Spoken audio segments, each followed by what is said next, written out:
This is Kesman 93.3 FM, a new wave of excellence in radio. Bishop, you are home, Mammy. Mr. Kabaji, Mammy, and you, Papa. Na menyo so adwenkyere on the issue of fix the country.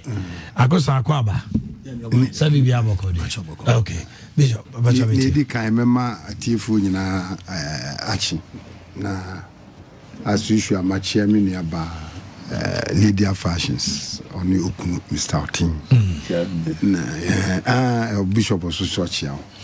Ene enra mekuru mbompata me ofaba ba kon yedi na watwe the teacher usiansa. Okay. Amamfo mbeja ye nyina ye da omo asene busua da omo ase. Na mami bi wo New York efena amba ose ochia wo bibiri le jeneso na me ka che ni se amadi sei eni se no pay wo hwe maka won komo ni nyina akire efense o mahini asum yo am say fix the nation by nya hanko ne by esati Nigeria. That's right. Na Nigeria no e catch fire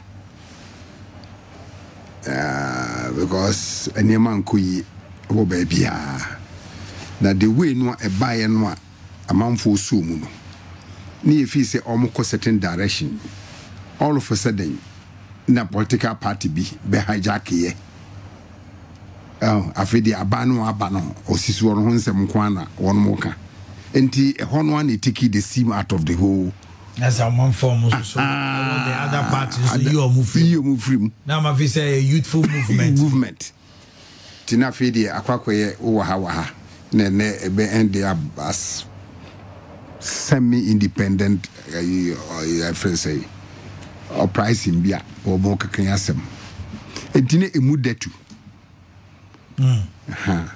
Afi bedu bia na Ghana for nyina so ye ma yuti nyina ti gu street mu kura benda any police be so gentimi so because o mo dos ena kasa ne nyamo ebiesi imfikire he ya Burkina Faso youth ene kopa mo leader no o mo kopa djuma senia wetie ya nti o mo ye peaceful demonstration na o mo so o mo administrative road Ufi Parliament, now call for the president, now call resident of the president, Nina with the same route. And to do Parliament as one security for to you. Then go phone be prepared and be is about Bakwana Minu. No, oh, you cry here, you cry placards, placard economy be a vida branches. Now, my saying here, don't more call a coach president for security for who said Domino's Obano. No mudia too. Na president transfer helicopter by Omana ada dampan. Enye ana ofamboa.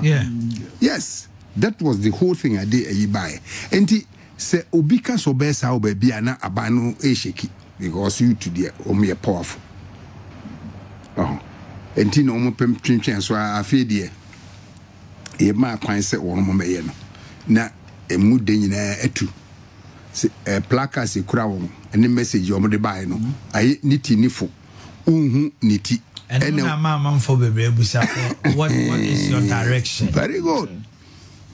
Obia choni na so ko be say the future is for the youth, not the old man. No, yes, say old man they want no born bra work on the baby and it's no news and I news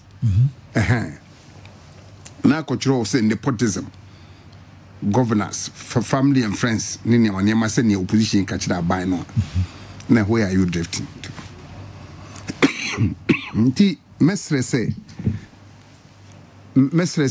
ade na esi no an say ni esi ye no se mehwe patronage no a ngofo de buy mehwe various TV stations na mehwe se ne na first no na etia. There's initially that movement no said demonstration about so anka crowd no way so. Say okay we dey kan nko because now say now obia fi say eye for a particular purpose. But in the end no who say opposition no more.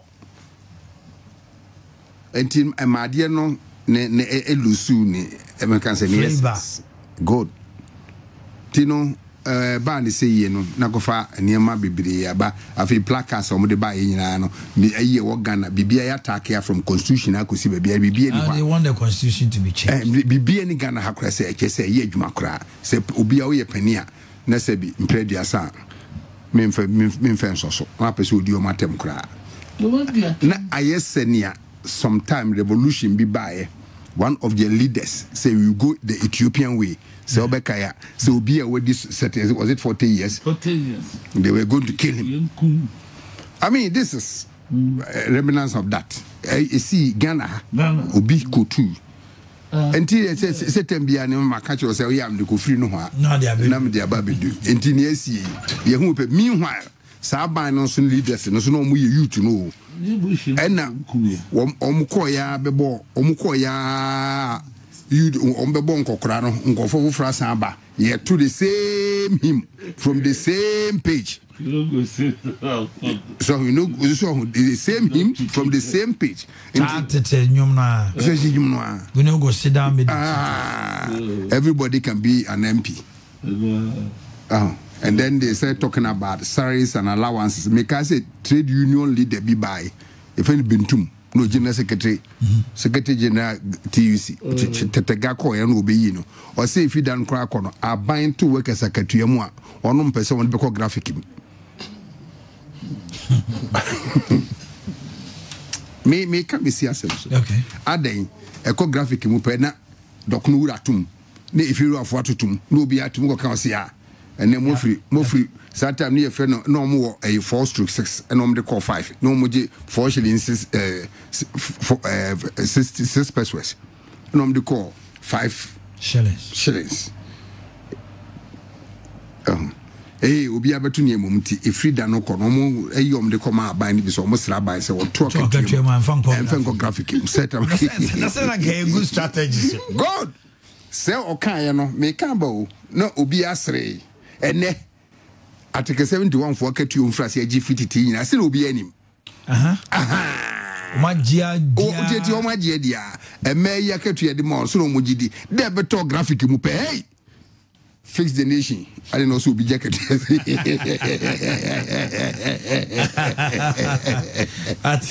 What you say? Eddie, the Ecosono, Biblio. And yet at the fufro. And now the demand and also a katia cross, Obi Kayanka, if geology to archaeology, be a wagana, be a rose crown. Senia a bang. Good. So the last 4 years. Yeah, you can cray me who say a bang be a bang film, you know me and son and 9. We ye a quine, a gusu ye a quine, say a bang Oh. Look at expansion. Kofo Frasie at the buyer privatize universities ma womo everyone say accreditation is it? Yeah. I must say yenya over 30 universities. That means to say you build fraud gates, you know, a lot more people are coming out of the university or say fixing jobs. And after training them, then they will have to find a place for them. Okay. And it's you know, massive goal. Actually, graduates now be go okay. About system, until I feel no see a fix it, baby, on befa. And the processor a cost. Then, which means Susana was saying, "Ka, you're penning for us to so put this thing at the back of their mind." Say, but bringing all these people on the streets, no. The issue of to say Nanado industrialization as someone want this to one factor say me, it should be something so massively pursued because Omo be go bontri see across there she nurses so accreditation for a lot of them, teacher training so accreditation normally are almost every year maybe say the best investment a country be able to make is to educate the citizens. Okay. And okay. For the past, you be a gate, a lot of things are happening. Look at and free education grabber. from primary, almost primary to and also the problems in terms of but investment obey no save nation no bebre in not quite longer future.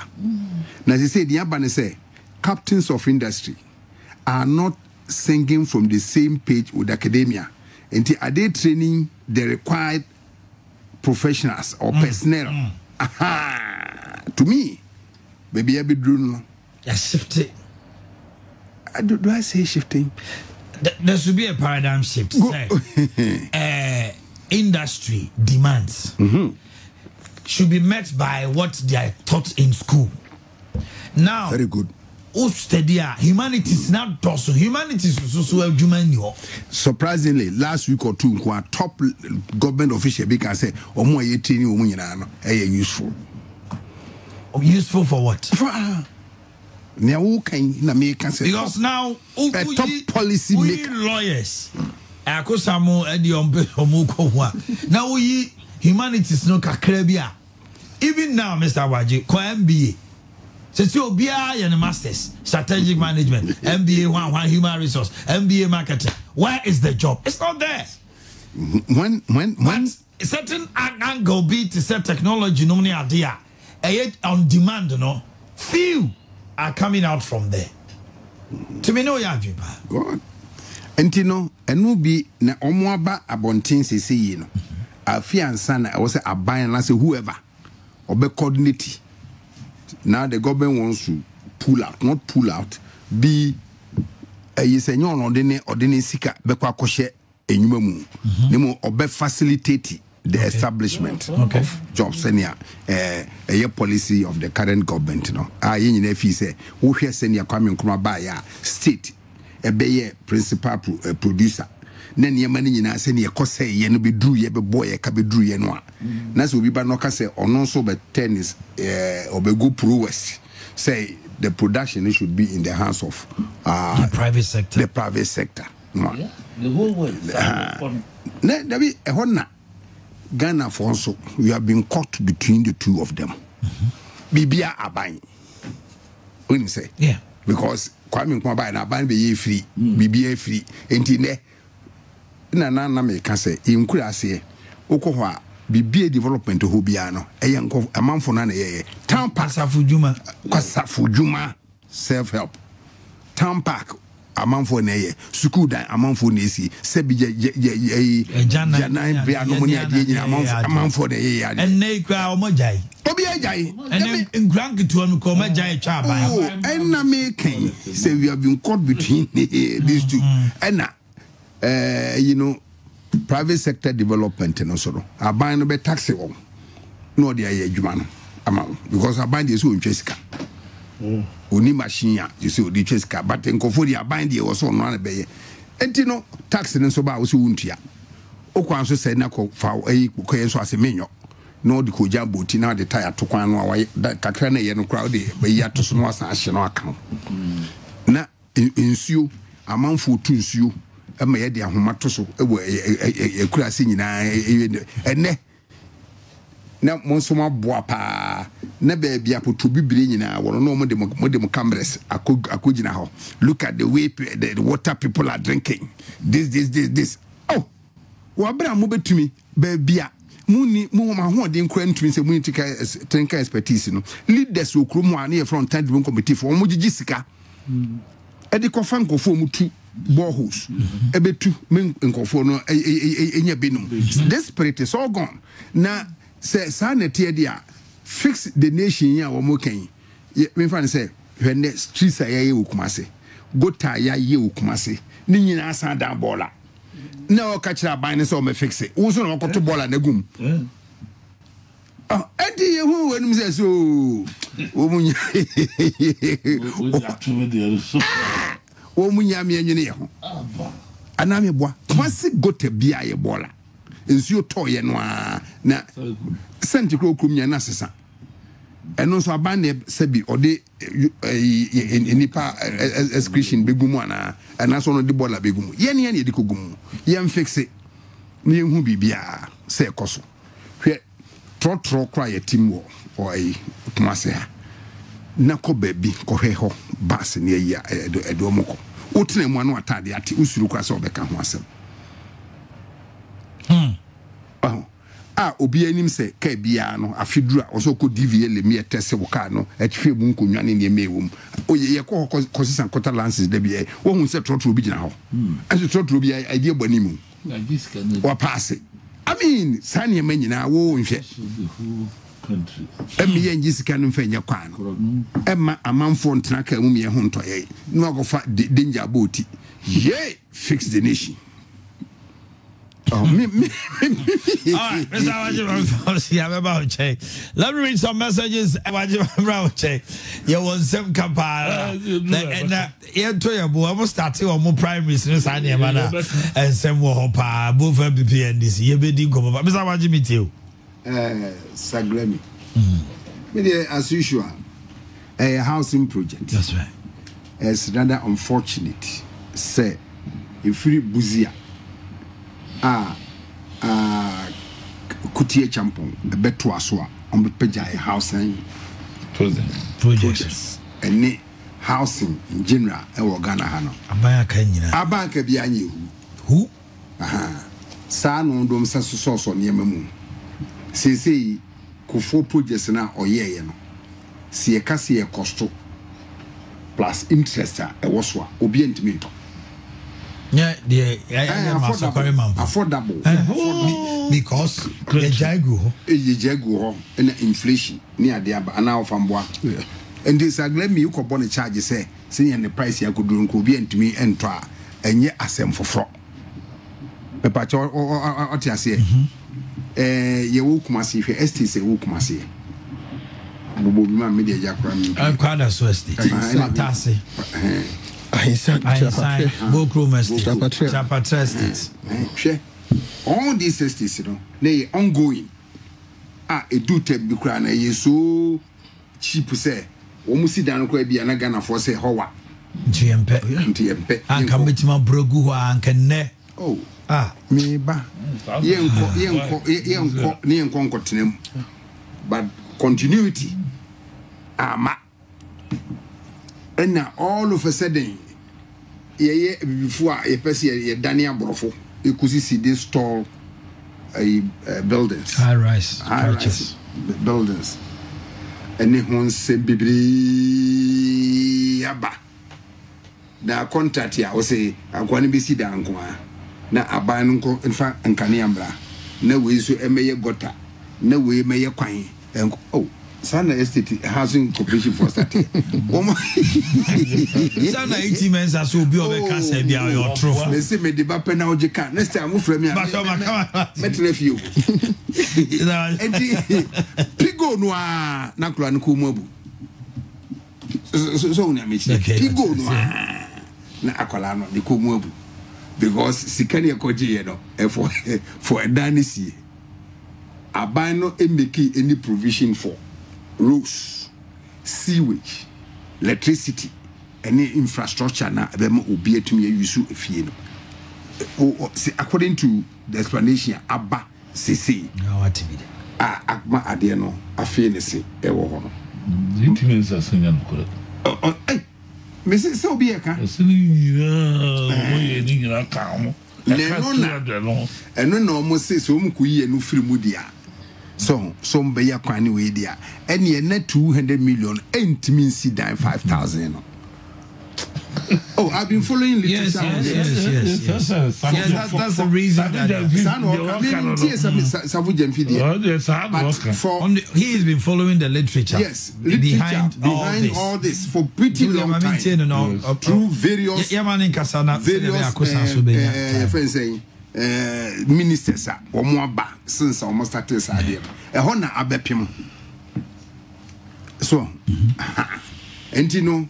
Country making inflation near the dollar CD rate in your the who sit time 2 minutes here affected and nama adeno akao abepamde nti e buy ko mo find here, you know, ye mo ma inso so be fa even private consultant firm bi amu akoye no Institute of Engineering announce surveyors Institute of Engineering and Surveyors Ghana no fa won asema koye sa any man just for fair play because MPP NDC donko wom odike wom obia wom Kofia Palo wom obia obi ntimi nkodi ncha kofa obi se nkotwa nchantia na ni nyina na meka se ye lose focus nti what is happening wo saglemi hono quite details no cry there me ehia me but the ama eno abe focal points say ni ye neglect of the housing sector.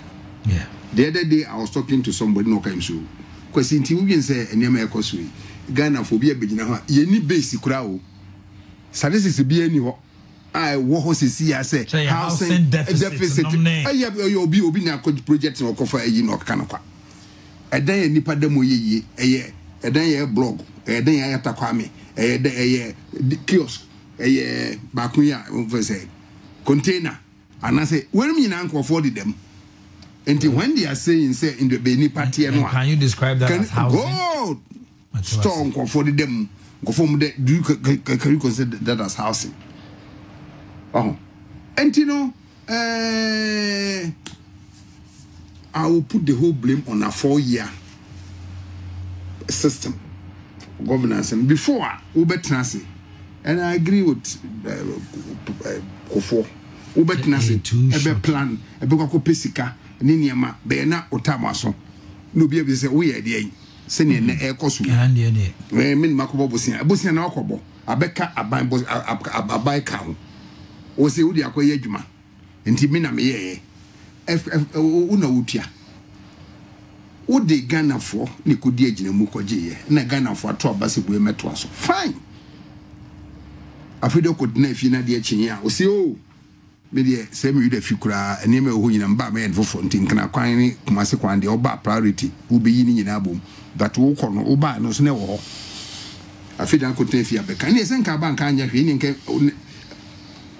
ka MPP for so form so far first election kan ka mo de bebro sa MPP 2024 a quick one now me feel say too early for me. Okay. Sitting at the comfort of my home to get this answer or to say anything about it because me feel say time on sign and na infighting so there Martin ho de na de wo ye ne o awi na ye free pigo no infighting sa o me win election and call election on open front to that. And he said, "Young for you say, gidi basic party me emissary. Oh, and quite a moment governors about power. San won't here. A free tete UCGG, I say UGCC. Kwame Kwabe Pam wanted to Mugu to UMP. Copy you. Oh, UP. Ecofa, Ababase. No money na koteti wo mo e ba pa weli e ko fa we dum na ba ye anyway dum e sa enti sisi ade o mi se o mo e wom de dem ti ni abeka bia no o ti se wo mo nton wo mo niema e na akofo nyi sisi no mo model wo mo hu enti mitim atonsu ayeyi ka kwan kan e ba mi fie no mi hu aje se obi abegina platform raka jam se akufo ado abe atonsu kwan ansa na me hu sa wa ye asuo hu kwa mafa su kofi ana. And the dead no more can the Obon's opposition teacher, the Obekania, Oka, and then I make us say, school above Obia move, Obia clear news, Obia analyze, Obia a on him, and the propaganda no one obey soccer Canada, and then a chum. Who said, I feel Okasa now, why he. Na Ghana for cry, oh, saying, "Come here, ye previous winners of our elections, ye extending dada." Catch them dada and think at 2024 quite in prediction yet. Okay.